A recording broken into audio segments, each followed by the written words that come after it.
Ketika usahamu berhasil, jangan terlalu percaya diri itu semua karena kerja kerasmu. Sebenarnya, itu terjadi karena Allah mengasihani kegigihanmu. Assalamualaikum warahmatullahi wabarakatuh. Ahlan wa sahlan di channel Keluarga Bun Ai. Keluarga yang bercita-cita selalu bersama sampai surga. Amin amin ya rabbal alamin. Emang di Indonesia tuh musim banyak banget ya. Selain panas dan hujan, ada musim mangga, musim jeruk, dan juga musim pancaroba yang bikin pilek nih teman-teman. Masya Allah tabarakallah, ini Bun Ai kebagian kloter terakhir. Kemarin bener-bener gak enak tenggorokannya, makanya mau dubbing. Takutnya teman-teman ikut gak enak kupingnya, nanti Bun Ai ikut dosa nih. Oke, untuk hari ini apa kabar semuanya? Semoga selalu dalam kondisi sehat-sehat aja ya. Semangat menuju gajian tim tanggal 25, yang tanggal 1 amankan anggaranmu dari godaan diskon-diskon di akhir bulan. Nah, biasanya nih udah mepetin dari awal gitu ya. Ujung-ujungnya ambiar juga. Oke teman-teman, untuk hari ini Bun Ai mau sedikit sharing tentang cara membeli rumah. Nah, kita udah tahu lah pasti ya bahwa rumah adalah sebuah kebutuhan inti yang dimana kalau rumahnya nyaman, mudah-mudahan kita semakin produktif dan semakin berkarya. Tapi balik lagi, kalau bagi yang rasa rumahnya belum nyaman, langkah yang pertama harus dilakukan adalah mencoba nyaman dengan keadaan. Karena kita nggak bisa juga memaksa keadaan kalau memang belum dapat persetujuan ya atas seluruh keinginan kita dari Allah Subhanahu wa Ta'ala. Waduh, di awal video langsung kena kultum nih sama Bun Ai.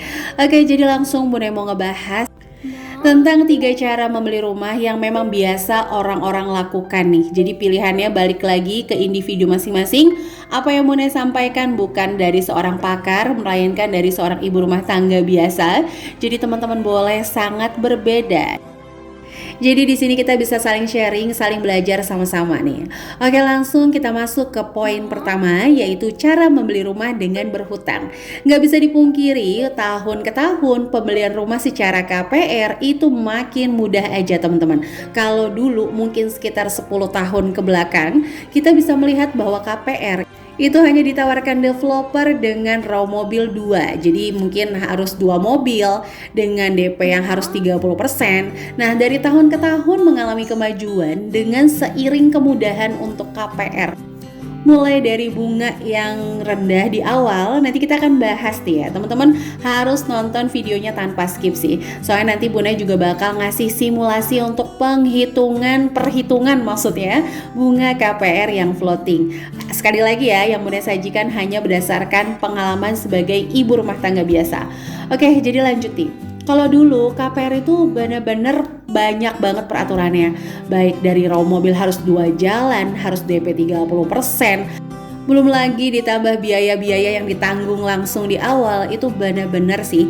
Jadi kita tuh mau berhutang aja nggak bisa nih, nggak punya senjata, harus punya uang cash juga di awal. Nah, tapi seiring kemajuan itu makin dipermudah.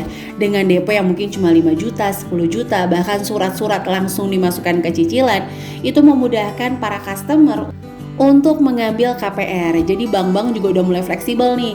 Developer yang KPR-nya mohon maaf hanya raw-nya 1 mobil juga di approval. Nah, KPR itu jadi ada 2 ya teman-teman. Balik lagi ya, Bun Ai tidak membahas hukumnya. Teman-teman yang udah punya KPR juga jangan insecure sama sekali. Setiap orang memiliki start masing-masing. Setiap orang memiliki pilihan masing-masing sesuai lingkungan, support system, dan sebagainya. Jadi yang wajib kita jalankan adalah yang terpenting kita tahu ke depannya, kita tahu nanti resikonya, kita bisa antisipasi. Itu aja poinnya kalau kata Bun Ai ya. Oke, jadi yang berhutang ini adalah dibagi 2, yaitu KPR syariah dan KPR konvensional. Nah, kalau ngomongin KPR syariah, itu sebenarnya ada 2 juga. Ada yang cicilannya flat setahu Bun Ai, ada juga yang turun naik ya. Jadi skema step up gitu. Tapi kalau syariah nih udah jelas akadnya. Jadi teman-teman tuh udah nggak kayak dakdikdukder gitu kan. Ini nanti jadi berapa sih cicilannya? Ini nanti tahun kesekian berapa sih angsurannya, itu enggak. Udah dijelasin tuh sama syariah. Jadi istilahnya kalaupun naik, teman-teman tuh udah tahu naiknya berapa. Nah, berbeda dengan KPR konvensional yang dia turun naik karena memang berdasarkan bunga BI. Jadi untung yang mana Bun Ai? Mau syariah, mau konvensional? Ya tergantung sudut mata memandang kalau menurut Bun Ai. Kalau dari syariah, ketika bunga turun kita nggak ikut serta untuk turun cicilannya. Tapi kalau konvensional, ketika bunga turun ya kita ikut turun juga. Tapi itu sih pengalaman Bun Ai sama teman-teman yang udah KPR nanya-nanya gitu, jarang sih terjadi. Tapi endulitanya atau enaknya si KPR syariah ini kalau teman-teman punya uang, mungkin kalau cicilan udah berjalan 2 atau 5 tahun gitu ya, itu bisa mengebum di tengah-tengah sehingga mengurangi hutang pokoknya. Wow, ngegas banget sih kamu ngomongin KPR Bun Ai, anti KPR ya? Enggak juga, teman-teman Bun Ai banyak kok yang konsultasi sama Bun Ai untuk pengambilan KPR. Tapi di garis bawahi ya bahwa konsultasi sama Bun Ai itu bukan konsultasi yang kayak gimana-gimana. Ini cuma sharing aja ala-ala ibu rumah tangga sama temennya gitu. Nah ini lihat ya, brosur banyak banget Bun Ai ambil. Jadi ada yang namanya KPR subsidi, ada yang KPR komersil. Itu Bun Ai ambil. Kenapa Bun Ai bisa ngitung bunga KPR? Ini ceritanya gini ya teman-teman. Ceritanya pada suatu hari, oh bercanda ya. Jadi waktu itu kan memang kita udah mutusin mau cari rumah nih. Nah, suami Bun Ai nih memang basicnya orangnya lebih let it flow gitu. Jadi kalau nggak punya ya kita ngutang, nanti toh kita bayar. Itu prinsip suami Bun Ai ya. Nah, kalau Bun Ai ini agak-agak berbeda. Tapi Bun Ai emang bilang kalau rumah kedua nggak apa-apa kalau mau KPR. Bahasanya nih, kalau nanti Bun Ai nggak sanggup bayar, kita bisa pulang kampung. Itu pikiran Bun Ai tadinya di awal kayak gitu. Jadi kalau untuk rumah pertama, Bun Ai bilang enggak, karena nanti kalau nggak sanggup bayar, pilihannya tuh di over kredit tengah jalan, ujung-ujungnya rugi, atau dilelang, ujung-ujungnya rugi. Tapi kalau rumah kedua, it's okay. Kalau nggak sanggup bayar, kita bisa pulang kampung. Dan istilahnya Bun Ai juga harus menurunkan ego, karena kan di rumah pertama sudah mengikuti cara Bun Ai, di rumah kedua pengennya ngikutin cara suami. It's okay. Nah, jadi singkat cerita kita tuh cari-cari setiap minggu.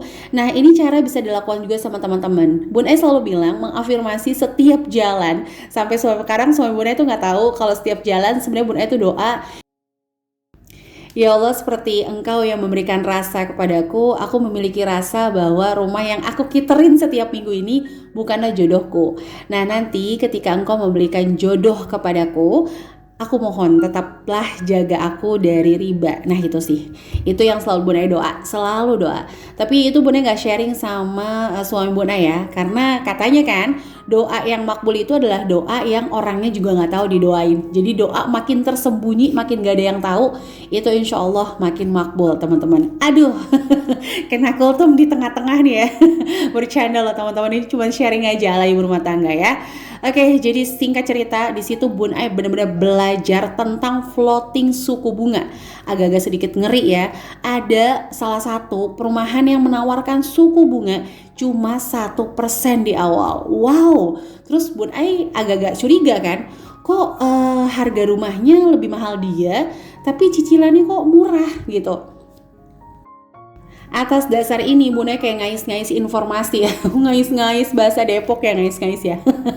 Karena Bun Ai pikir ini tuh mau ngutang jangka lama kan, 5 tahun, 10 tahun, 15, bahkan ada yang nawarin sampai 35 tahun. Nah ini harus bener-bener kita punya persiapan. Jangan sampai nih kita mau perang sekian tahun, ini kan istilahnya perang ya, namanya bayar cicilan kan udah kayak ngiket gitu, kita nggak ada prepare. Nah di sini nih teman-teman, Bun Ai benar-benar belajar tentang suku bunga. Kalau anak-anak tidur tuh Bun Ai belajar.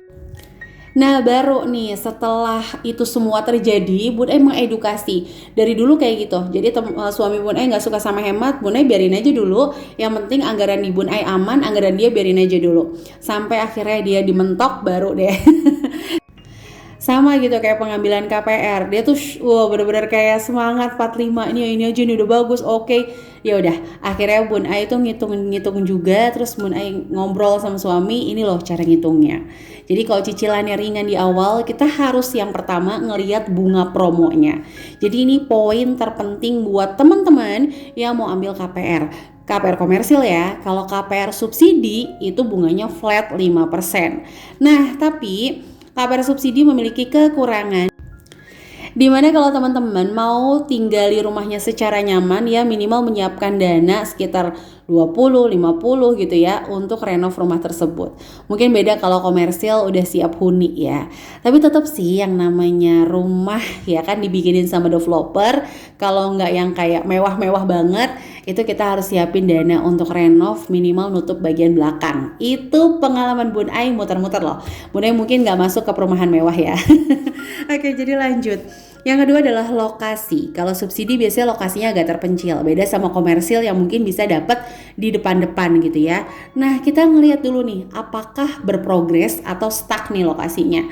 Caranya, simpelnya, teman-teman ngecek harga tanah di sekitar KPR tersebut. Contoh, teman-teman mau ambil KPR di daerah Cilengsi. Nah, teman-teman tuh cari tahu dulu harga tanah di daerah Cilengsi, sehingga teman-teman tuh nggak terkecoh dengan harga yang ditawarkan.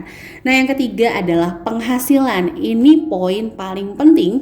Nanti kita bakal ngitung sama-sama. Teman-teman udah bosen belum dengerin Bun Ai ngoceh? Soalnya Bun Ai mau promosi nih habis ini.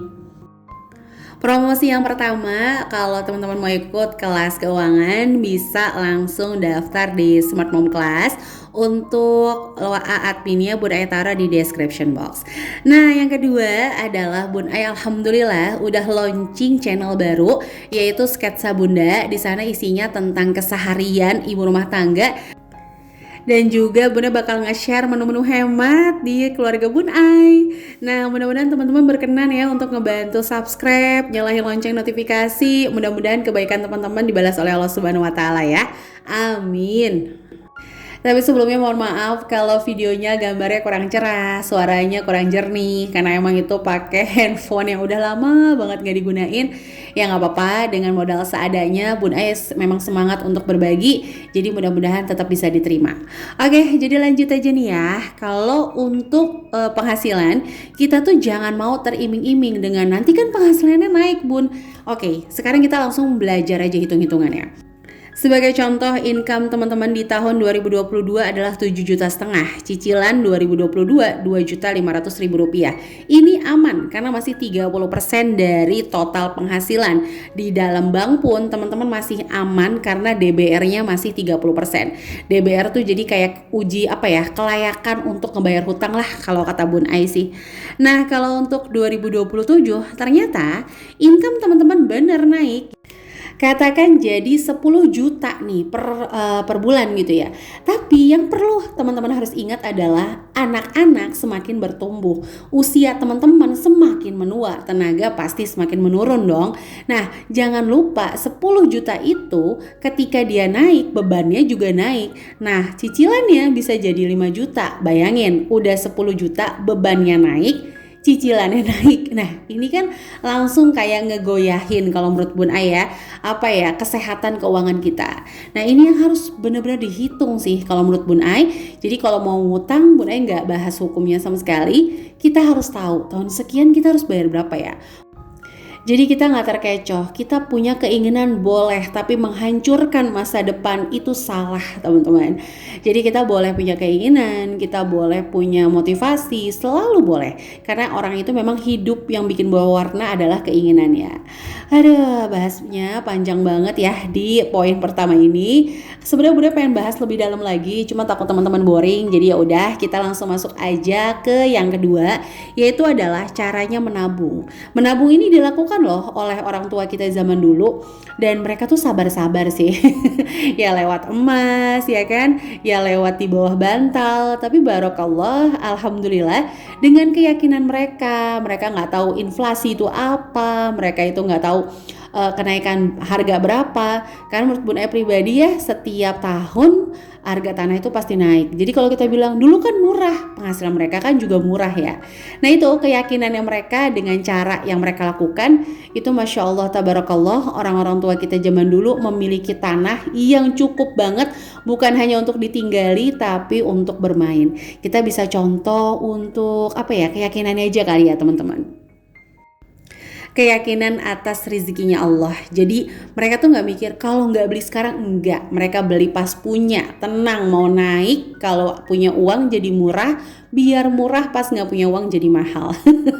Oke, jadi langsung nih ya kita contoh dengan menabung harga rumah 2022. Nah ini yang Bun Ai selalu katakan di kelas Smart Mom Class, tidak ada menabung LM menjadi tambah kaya, itu nggak ada. Ini sih sehemat pengetahuan Bun A yang memang masih sangat zong gitu ya. Tapi Bun A mikirnya gini loh. Contoh nih tahun 2022 harga rumah yang pengen dibeli kan 300 juta nih. Terus tahun 2027 jadi misalnya 500 atau 600 juta. Nah kita kan tetap aja kan cuma bisa beli rumah itu tuh. Nggak jadi pas nabung LM beli rumahnya di ibaratnya Pondok Indah atau mungkin di Simatupang yang mahal-mahal kan enggak. Jadi menabung LM itu memang untuk menekan aja sih harga dari kenaikan gitu atau inflasi. Nah teman-teman bisa hitung itu tuh. Misalnya mau beli rumah 300 juta, berarti kalau tahun 2027 anggaplah 350 sampai 400 gram. Caranya mau beli berapa tahun dibagi, ya udah berarti setiap bulan kita nabung 5 gram. Berat banget. Ya bagi penghasilannya pas-pasan yang bukan sultan gitu kayak Bun Ai, apakah kita satu tim teman-teman? Nah itu, tapi ya balik lagi, cara ketiga bisa teman-teman lakukan dengan memutar dana atau memutar kemampuan. Jadi meningkatkan income, meningkatkan kemampuan. Ingat ya, yang diputar hanya boleh di luar dana darurat. Jangan sampai keinginan menambah income malah yang ada memperburuk kondisi keuangan keluarga. Itu jangan teman-teman. Ya, jadi terakhir Bun Ai mengucapkan terima kasih yang udah dengerin Bun Ai ngoceh dari awal sampai akhir. Insya Allah next video Bun Ai bakalan sharing bagaimana cara kita menambah income, dan income tambahan kita bisa membawa kita pada tujuan finansial. Amin. Terakhir, kata-kata bijak dari Mak Bun Ai atau Mama selalu bilang kalau mau punya harta atau istilahnya kalau mau punya barang, kamu jangan flat dari gaji aja. Karena kalau gaji itu udah jelas kenaikannya. Kalau kamu mau percepatan, kamu juga harus cepat untuk menambah income kamu meskipun dimanapun berada. Nah jadi itu ya, kata-kata itulah yang selalu terngiang sama Bun Ai, bahwa dari rumah insya Allah rezeki Allah itu nggak pernah tertutup teman-teman. Oke, sampai jumpa lagi di video Bun Ai selanjutnya. Jangan lupa untuk subscribe Sketsa Bunda, channel Sketsa Bunda teman-teman. Mudah-mudahan jangan lupa juga untuk meninggalkan komentar positif supaya Bunda jauh lebih semangat lagi untuk membuat video-video selanjutnya. Kurang lebihnya mohon maaf ya. Sampai jumpa lagi. Wassalamualaikum warahmatullahi wabarakatuh.